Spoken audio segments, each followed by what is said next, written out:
ఛత్తీస్గఢ్ సరిహద్దుల్లో కొనసాగుతున్న ఆపరేషన్ శనివారం గుర్తించిన సొరంగంలోకి ప్రవేశించిన బలగాలు. సో ఆపరేషన్ కగారా ఏదైతే ఉందో కేంద్ర ప్రభుత్వం చేపట్టింది. ఆ నక్సలైట్లను ఏరేస్తామని చెప్పేసి అమిత్ షా చెప్పిండు కదా. నక్సలైట్ విముక్త భారత్ అని చేస్తా అని చెప్పేసి కూడా శపథం చేసిండు అమిత్ షా. దాని దిశగా ముందుకెళ్తుండు. ఇక్కడ ఛత్తీస్గఢ్ కానీ అక్కడ తెలంగాణ ఛత్తీస్గఢ్ సరిహద్దులో నక్సలైట్లను ఏరి పారేస్తారు. సో ఆ అంశమే నిన్న మాజీ ముఖ్యమంత్రి కేసీఆర్ కూడా మాట్లాడాడు. ఎందుకు చంపుతారు, ఇట్లా గిరిజనులను వీళ్ళని ఊచకోత చేస్తారు, పాపం వాళ్ళు చంపడం ఒకటేనా, అది ప్రజాస్వామ్యం అనిపించుకోదు, లేకపోతే అది ఇంకోటి అనిపించుకోదు, వాళ్ళని పిలిచి చర్చలకు పిలవండి, వాళ్ళతో మాట్లాడని చెప్పి కేసీఆర్ మాట్లాడి కదా. అది ఈ అంశం గురించే. అయితే అక్కడ ఏదో పెద్ద గుహ బయటపడదట, దాంట్లో నిత్యావసర సరుకులు ఉన్నాయట, అన్ని రకాల అంశాలు ఉన్నాయట. చూద్దాం. ఇగో ఇదే ఆ గుహ. కర్రెగుట్టల్లో భద్రతా బలగాలు గుర్తించిన రాతి గుహ ఇది. సొరంగం లోపల విశాల ప్రాంతం. సల్హేబట్ చమెండా అడవుల్లో స్వాధీనం చేసుకున్న బాంబులు. విశాల ప్రాంతం ఉంది. అక్కడ కుక్కర్లా ఇవేంది కుక్కర్లు, టిఫిన్ బాక్సులు. సో మొత్తంగా వాళ్ళు తలదాచుకోవడానికి బాగానే ఉంది అంటుంది. తెలంగాణ ఛత్తీస్గఢ్ సరిహద్దులో కొనసాగుతున్న ఆపరేషన్ సొరంగంలోకి ప్రవేశించిన బలగాలు. అందులో అనుబంధంగా మరో 4 గుహలు.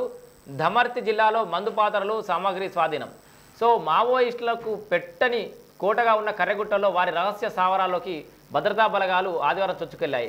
మురుగు జిల్లా వెంకటాపురం పోలీస్ సర్కిల్కు సరిహద్దుగా ఉన్న నల్లరాతి బేడం మల్లన్న గుట్టలో శనివారం భారీ సొరంగాన్ని గుర్తించిన విషయం తెలిసిందే. ఒక్కొక్కరే వెళ్ళగలిగేలా ఉన్న ఈ రాతి సొరంగం మార్గంలో దాదాపు 80 అడుగుల లోపలికి వెళ్ళిన కోబ్రా సిఆర్పిఎఫ్ బలగాలు విశాలంగా ఉన్న ప్రాంతాన్ని చూసి విస్తుపోయాయి. లోపల అనుబంధంగా మరో 4 గుహలు ఉన్నట్లు నిర్ధారించాయి. ఇక్కడ ఓ శివలింగాన్ని కూడా గుర్తించాయి. ఓ వైపు నుంచి లోపలికి ప్రవేశిస్తే మరో మార్గంలో బయటకు వచ్చేలా ఉన్న గుహలను మావోయిస్టులు ఇటీవల స్థావరంగా ఉపయోగించినట్లు భావిస్తున్నారు. సో ఒక్కొక్కరు మాత్రమే వెళ్ళగలుగుతారు. ఇటు నుంచి పోతే అటు నుంచి ఇంకో సైడ్ నుంచి బయటకు పోవచ్చు. చాలా విశాలంగా లోపల ఉందట. సో అదైతే గుర్తించారు. బలగాల రాకను పసిగట్టి అక్కడ నుంచి జారుకున్నట్లు అనుమానిస్తున్నారు. ఇక్కడ దాదాపు 1000 మంది ఆశ్రయం పొందవచ్చని ఆనవాళ్లు బట్టి అంచనా వేశారు. మరోవైపు ధమర్తి జిల్లాలోని కల్గారి పోలీస్ స్టేషన్ పరిధిలో సల్హేబట్ చమెండా అడవుల్లో DRG district reserve guards Chhattisgarh armed force బృందాలు ఆదివారం 3 చొప్పున కుక్కర్ బాంబులు, ఇవన్నీ మనం వంట పాత్రలు అనుకున్నాం, ఇవన్నీ కుక్కర్ బాంబులు. ఇవి కుక్కర్ బాంబులు, పైపు బాంబులు, ఓ టిఫిన్ బాంబు, వాకీటాకీ, ఔషధాలు, వంట పాత్రలు తదితరుల సామాగ్రిని స్వాధీనం చేసుకున్నట్లు ఎస్పీ సూరజ్ సింగ్ పరిహార్ వెల్లడించారు. తెలియనోడు ఉంటే వాళ్ళు అన్నము అనుకుని ఓపెన్ చేసినా ఎత్తాడు. చీకట్లో బాంబులు. శనివారం అర్ధరాత్రి నుంచి ఆదివారం ఉదయం వరకు ఆయా ప్రాంతాల్లో ఈదురుగాలులతో కూడిన వర్షం కురవడంతో ఆపరేషన్కు కొంత ఆటంకం అయితే ఏర్పడిందట. తర్వాత వెంకటాపురం మండలంలోని తాపాలనిచ్చిన మీదుగా కర్రెగుట్టలోకి బలగాలు చొచ్చుకెళ్లాయి. చెలిమల, ముకునూరు అరణ్యంలో కూంబింగ్ నిర్వహిస్తూ ముందుకు సాగుతున్నాయి.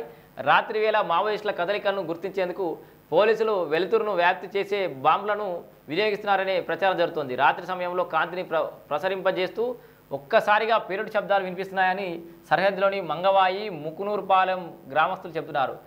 పూజారి కాంకేర్, నంబి తదితర ప్రాంతాల్లోనూ ఉదయం కొద్దిసేపు బాంబుల మూత వినిపించిందని తెలిపారు.